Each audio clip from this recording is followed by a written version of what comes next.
रात के सन्नाटे में कन्नू अपनी साइकिल पर गुनगुनाते हुए घर लौट रहा था। अरे खट्टी मीठी अमिया पर मन जब आए। और तभी उसकी नजर मुंशी काले राम के बाग पर पड़ी। कन्नू झटके से साइकिल का ब्रेक मारता है। अरे दादा, क्या लाजवाब आम लटके हैं। इस मौसम में 2-4 आम तोड़कर नमक मिर्चा लगाकर खाऊंगा तो तबीयत हरी हो जाएगी। और वैसे भी मुंशी के बाग से 2-4 आम कम भी हो गए तो उसको कहाँ ही पता चलेगा।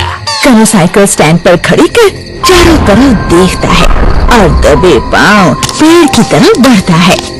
वो जैसे ही लपक कर डाल पकड़ता है तभी आम चढ़ा रहा है। कन्नू डर के मारे हवा में उछल पड़ता है। अरे बाप रे, भूत! ये पेड़ मेरा है। मुझे माफ कर दो, मुझे नहीं पता था कि ये आपका अड्डा है। जाओ यहाँ से। कन्नू डर के मारे हड़बड़ाहट में अपनी साइकिल लेकर वहाँ से भाग जाता है। दिन के उजाले में गांव का बाजार लगा था, जहाँ झुनकी ताई अपनी दुकान पर बैठी ग्राहकों की जुबान को अचार और उनके जेब को चूना लगा रही थी। ताई, जरा 1 किलो आम का अचार देना, घर में मेहमान आने वाले हैं। ऐसा देना कि लोग उंगलियां चाटते रह जाएं। अरे भैया, आप मेरी दुकान पर आए हैं। मेरे हाथ का अचार का स्वाद तो सीधे दिल में उतरता है। अभी तो होती हूँ। झुनकी ताई मर्तबान से अचार निकालकर तराजू के पल्ले पर रखती है। ये लीजिए, एकदम झन्नाटेदार अचार है। अरे ताई, ये 1 किलो अचार दिखने में इतना कम क्यों लग रहा है? बड़ा हल्का है। अच्छा, तो आपको शक है। अगर ऐसी बात है तो लाओ हमारा अचार वापस दो। तुम नहीं तो कोई और सही। अरे ताई, आप तो नाराज हो गई। अरे हम तो बस हंसी कर रहे थे। अब अच्छा, ये लो अपने पैसे। ग्राहक पैसे थमाकर वहाँ से चला जाता है। उसके जाते ही झुनकी ताई तराजू के नीचे से चुंबक निकालकर हंस देती है। झुनकी से चालाकी करेगा, आया बड़ा अचार का वजन नापने।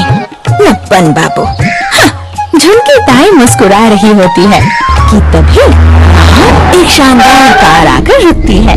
कार से राम खिलावन बड़े रौब के साथ उतरता है। ताई उसे देखते ही तुरंत तराजू के नीचे चुंबक चिपका देती है। अरे बाप रे, ये तो कोई बड़ा शहरी बाबू लगता है। आज तो मोटा पकड़ा हाथ लगा है। इसे तो पुरानी मिलावटी माल चिपकाऊंगी। वैसे भी शहरियों को कहाँ ही पता होता है असली स्वाद। सुनिए ताई, आपके यहाँ का सबसे बढ़िया एकदम टॉप क्वालिटी का 2 किलो आम का अचार पैक कर दीजिए। अरे पैसे की कोई चिंता मत करना, स्टाइल मार के। अरे साहब, चिंता मत करिए, यहाँ सब बेस्ट अचार है। मेरे हाथ का अचार तो पूरे गांव में मशहूर है। झुनकी ताई काउंटर के पीछे से मिलावटी अचार का पुराना मर्तबान उठाती है और तराजू पर रख देती है। ये लीजिए साहब, पूरे 2 किलो है। इसका कितना हुआ ताई, स्टाइल मार के? इसके हुए पूरे 1400 रुपए। राम खिलावन पैसे थमाकर अपनी कार की तरफ बढ़ जाता है।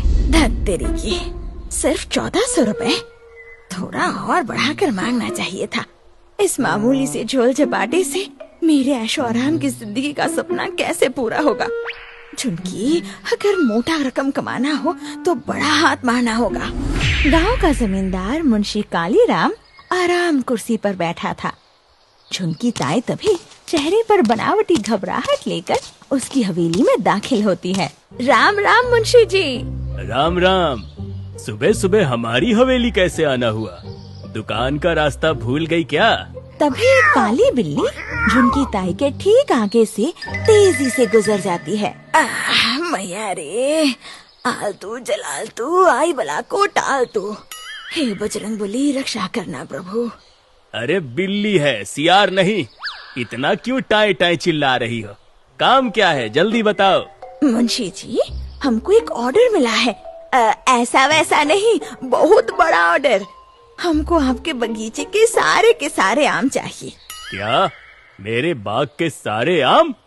अरे मती मारी गई है का तुम्हारी? मैं अपने बाग के आम कौड़ियों के भाव किसी ऐरी गैरी अचार वाली को नहीं बेचने वाला। चलो रास्ता नापो। अरे सेठ, ये ऑर्डर किसी ऐरे गैरे का नहीं है, ये सीधे सरकारी टेंडर से मिला है। सरकारी है, सरकारी। और पुलिस लाइन में जितने पुलिस वाले और बड़े बड़े कप्तान साहब है ना, उन सब के लिए चटपटा अचार बनाने का ठेका सीधा झुनकी को मिला है। क्या बात कर रही हो? अब सीधे सरकारी टेंडर, अब पुलिस लाइन का ठेका? हाँ साहब, और फायदा तो जानते हैं कितना है, मोटा मुनाफा है। और आप तो जानते हैं कि झुनकी का दिल कितना बड़ा है, तो मैंने सोचा कि सारी मलाई अकेली ही क्यों खाऊं, इसका कुछ हिस्सा तो हमारे माई बाप को भी मिलना चाहिए, है कि नहीं? कौन है तुम्हारा माई बाप? अरे आप मुंशी जी, आप हमारे अन्नदाता है, तो टेंडर से मिलने वाला आधा पैसा और वो भी आपका ही हुआ ना। अब आप बोलिए, है ना एकदम फायदे वाला सौदा?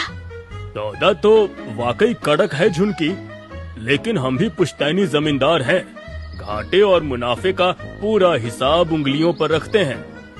अरे तुम्हारी नीयत का क्या भरोसा, अगर समय पर हमको हमारे हिस्से का पूरा पैसा नहीं मिला तो? अरे मुंशी जी, ये कैसी बात कर रहे हैं? इस झुनकी की जबान पत्थर की लकीर है, अगर समय पे चुकता ना करूँ तो जो चाहे सजा दीजिए हमें। तो ठीक है, अगर तय तारीख पर पैसा नहीं मिला तो हम सीधा दोगुना दाम वसूलेंगे। हवेली का नियम है, ब्याज पर ब्याज चढ़ेगा। बोलो, मंजूर है? अरे मुंशी जी, दुगना क्या तिगुना ले लीजिएगा। मुझे आपकी हर शर्त मंजूर है और हर लिखत पढ़त भी मंजूर है। बहुत बढ़िया, बहुत बढ़िया। तो ठीक है, जाओ तोड़ लो बाग के सारे आम। तुझे तो एक ढेला भी नहीं दूंगी पगलिया, बस एक बार आम हाथ में आने तो दे, फिर देखना ये चिड़ैया कैसे फुर्र से उड़ती है। झुनकी ताई आमों से लबालब भरी टोकरी सिर पे उठाए मटकती जा रही थी, तभी सामने से उसकी घोर विरोधी पड़ोसन कमला हाथ में खाली टोकरी लिए आ रही थी। अरे देखो तो दैयारी, इतने सारे आम, पूरे गांव के बाग उजाड़ आई क्या झुनकी? कोई बम्पर लॉटरी लगी है क्या, या किसी बाग में डाका डाला है? अरे कमला, जरा अपनी इस कैंची वाली जुबान को लगाम दे, वरना बीच सड़क तेरे सारे दांत खट्टे कर दूंगी। कोई चोरी नहीं की है, सरकारी टेंडर मिला है। हाँ? अरे सुनो भाई सुनो, अब इस कलयुग में ये दिन भी देखना बाकी रह गया था, अब डकैतों को भी सरकारी टेंडर मिलने लगा है। क्यों रे, जलती है क्या? हिम्मत है तो मेहनत करके मेरी बराबरी पे आ, फिर बात करने आना, जल कुकरी कहीं की। अरे हट, मैं और तेरी बराबरी, डाकू के खानदान की, चल भग, तू भग। झुनकी ताई कमला को जोर से धक्का मारते हुए आगे निकल जाती है और कमला पीछे बड़बड़ाती हुई रह जाती है। रात के ठीक 12 बज रहे होते हैं, चारों तरफ सन्नाटा था। झुनकी ताई घर के आंगन में लालटेन जलाए बड़े बड़े बर्तनों में आम काटकर अचार बनाने की तैयारी में जुटी थी। तभी अचानक बाहर का दरवाजा जोर जोर से खटखटाने की आवाज आई। कौन है?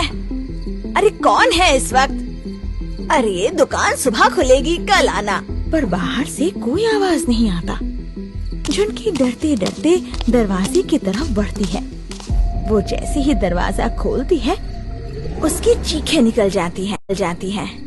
आई बाप रे, भूत पिशाच निकट ना आवे, महावीर जब नाम सुनावे। झुनकी घबराकर कुछ कदम पीछे हो जाती है।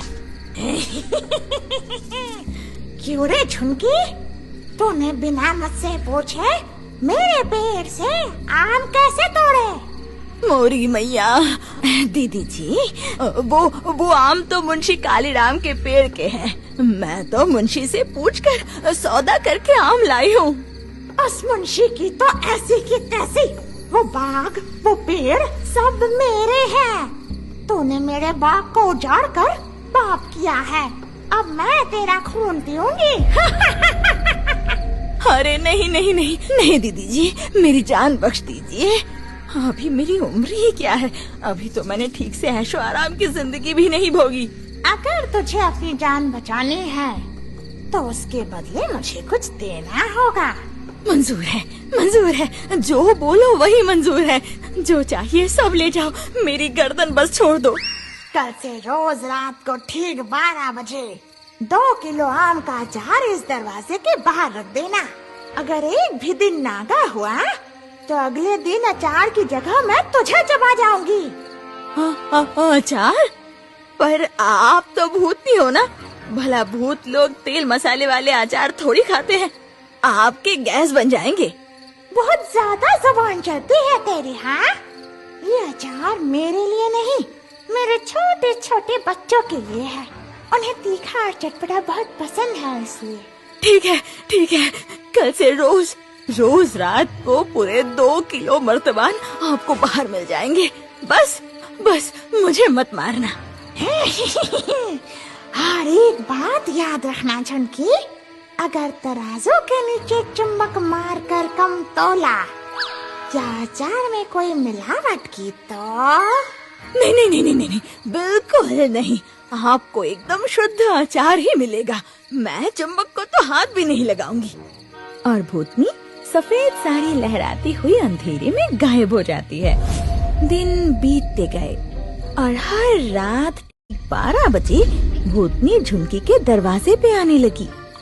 झुनकी का सारा मुनाफा भूतनी के बच्चों के पेट में जाने लगा। झुनकी, पता है कल नमक थोड़ा तेज था, अगली बार ध्यान रखना, मैं कल फिर आऊंगी। जी दीदी जी, बच्चों को मेरा प्यार देना। और भूतनी के जाते ही झुनकी ताई कलेजा थाम कर तुरंत किवाड़ बंद करती है और बड़बड़ाती हुई आंगन में आती है। हाय दया रे, ये सरकारी टेंडर मिला है या कोई पनौती लगी है, पता नहीं कहाँ से रोज आ धमकती है ये सफेद साड़ी वाली। झुनकी एक मर्तबान को हिलाकर देखती है जो लगभग खाली हो चुका था। 2 किलो करके मेरे सारे मर्तबान खाली होते जा रहे हैं। अगर ऐसे ही ये पेटू भूतनी अचार चट करती रही तो मेरे अमीर बनने के सारे सपनों पे तो पानी फिर जाएगा। और उधर वो गिद्ध जैसा मुंशी, अगर उसे वक्त रहते पैसे ना मिले तो वो सीधा दुगना दाम वसूलेगा और मेरी चमड़ी भी उधेरेगा। नहीं, ऐसे हाथ पर हाथ धरे बैठे रहने से नहीं चलेगा। मुझे कुछ तो करना होगा, तिकड़म लगाना होगा ताकि इस चुड़ैल से हमेशा हमेशा के लिए पीछा छुड़ा सकूं। रात के ठीक 2 बज रहे थे। चारों तरफ डरावना सन्नाटा था। झुनकी ताई सिर पर अचार का भारी मर्तबान रखे डर से हाफती कांपती शमशान पहुंचती है। ये सही तरकीब निकाली मैंने, ना रहेगा बांस और ना बचेगी बांसुरी। उस मुफ्तखोर डायन के पेट में डालने से अच्छा है कि मैं सारा अचार इस शमशान की मिट्टी में दफन कर दूं। जब अचार ही नहीं रहेगा तो वो भूतनी मेरा पीछा अपने आप छोड़ देगी। झुनकी दाई जैसे ही कुदाल उठाकर पहला कट मारती है, तभी पीछे से एक डरावनी और जानी पहचानी हंसी गूंज उठती है।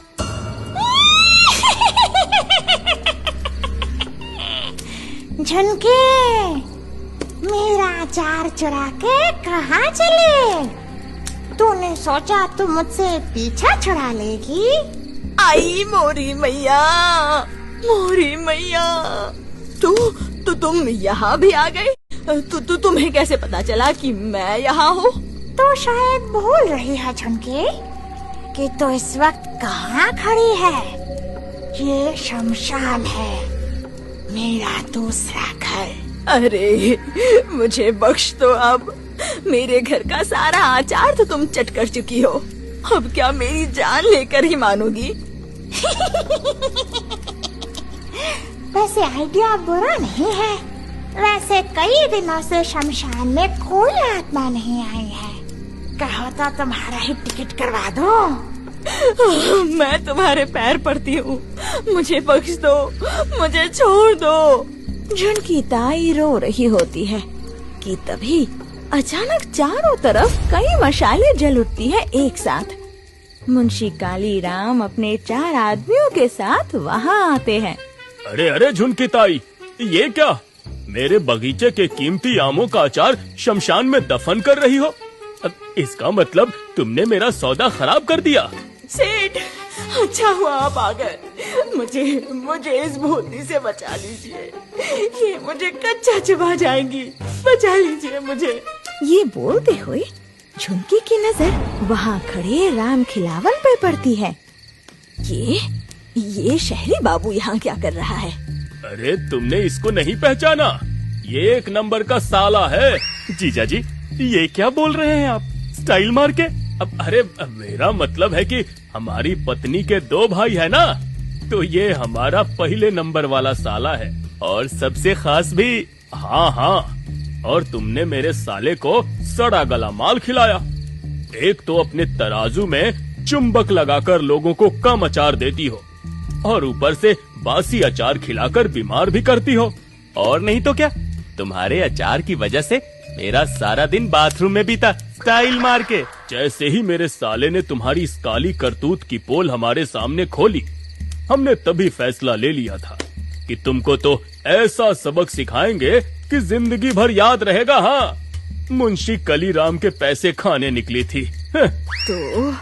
तो फिर ये सफेद साड़ी वाली भूतनी? अरे ये कोई भूतनी वूतनी नहीं है, ये तो हमारी हवेली का सीधा साधा नौकर है, पकिया। पकिया अपने चेहरे पर लगा पाउडर पोंछते हुए जोर जोर से हंसने लगता है। झुनकी ताई, सेठ ने मुझे अपने बगीचे में आम की रखवाली के लिए रखा है। कुछ भी कहो, मुफ्त के अचार खाकर मजा ही आ गया।